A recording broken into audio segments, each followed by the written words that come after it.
એક માસૂમ અવાજ आवाज સંભળાયો। भैया मुझे बैंक में पैसे जमा करने हैं। पैसे किसके? तेरे।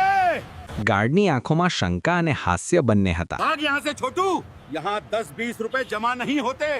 તેનો દેખાવા જેવો હતો। ફાટેલા કપડાં, પગમાં તૂટેલી રબરની ચંપલ અને ખભા પર એક મેલી રહેલી પોટલી।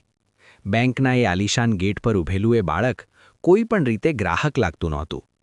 ગાર્ડે મજાક સમજીને તેને ધક્કો મારવાને બદલે રસ્તો આપી દીધો। દરવાજો ખુલ્યો અને બહારની ધૂળ અને ગરીબીથી બિલકુલ અલગ અંદર એક નવી જ દુનિયા હતી।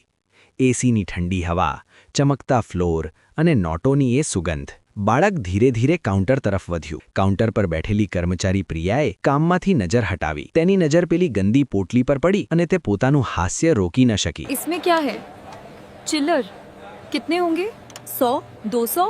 બાજુના કાઉન્ટર પરથી પણ કટાક્ષ આવ્યા पहले असली कस्टमर्स का काम निपटाओ यार, इनका तो चलता रहता है।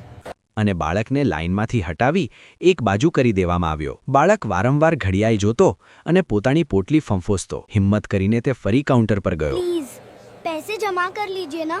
अगर ये खो गए तो मेरे माँ बाप बहुत परेशान हो जाएंगे। પ્રિયાની ધીરજ ખૂટી ગઈ। તે ગુસ્સે થઈને બોલી, ठीक है, लाओ इधर, खोलो अपनी ये पोटली, हम भी तो देखें ऐसा क्या खजाना लाए हो तुम। આખી બેંકની નજર તેના પર હતી। જેવી એ મેલી પોટલી ખુલી, બેંકમાં એવી શાંતિ છવાઈ ગઈ કે જો સોય પડે તો પણ અવાજ આવે। પોટલીમાં જે હતું તે જોઈને બેંકના કર્મચારીઓની આંખો ફાટી ગઈ। સવારના 11 વાગ્યા હતા।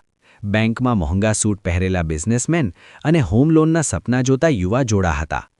આ છોકરો, જેનું નામ રાજુ હતું, તેના પગ ધ્રુજતા હતા। પ્રિયાએ તેને ભિખારી સમજીને હળધૂત કર્યો હતો। બીજા કાઉન્ટરથી અવાજ આવ્યો, પ્રિયા, આ બેંક છે કે અનાથાશ્રમ? કામ ન હોય તો આને બહાર કાઢો। આ લોકો ખાલી એસીની હવા ખાવા આવે છે અને ગંદકી ફેલાવે છે। 1 કલાક વીતી ગયો। શિફ્ટ બદલાઈ ગઈ, પણ રાજુ હજુ ત્યાં જ ઊભો હતો। તેને ડર હતો કે જો કોઈને ખબર પડી ગઈ કે તેની પાસે શું છે તો? આખરે રાજુ ફરી ઊભો થયો। પ્રિયાએ કંટાળીને પેન પછાડી, પણ જ્યારે પોટલી ખુલી ત્યારે બધાની બોલતી બંધ થઈ ગઈ। અંદરથી 500-500ની નવી નોટોના બંડલ નીકળ્યા। 1-2 નહીં, પૂરા 20 બંડલ, એટલે કે 10 લાખ રૂપિયા રોકડા। પ્રિયાના શ્વાસ અદ્ધર થઈ ગયા। બેંકમાં ફફડાટ શરૂ થયો। હવે હાસ્ય ગાયબ હતું અને તેની જગ્યા ઝેરીલા શંકાએ લીધી હતી। સિસ્ટમનો અન્યાય। બેંક મેનેજર શ્રીમતી શર્મા કેબિનમાંથી બહાર આવ્યા। તેમણે રાજુના ફાટેલા કપડાં જોયા અને પછી નોટોનો ઢગલો। તેમણે તરત જ પોલીસને ફોન કર્યો।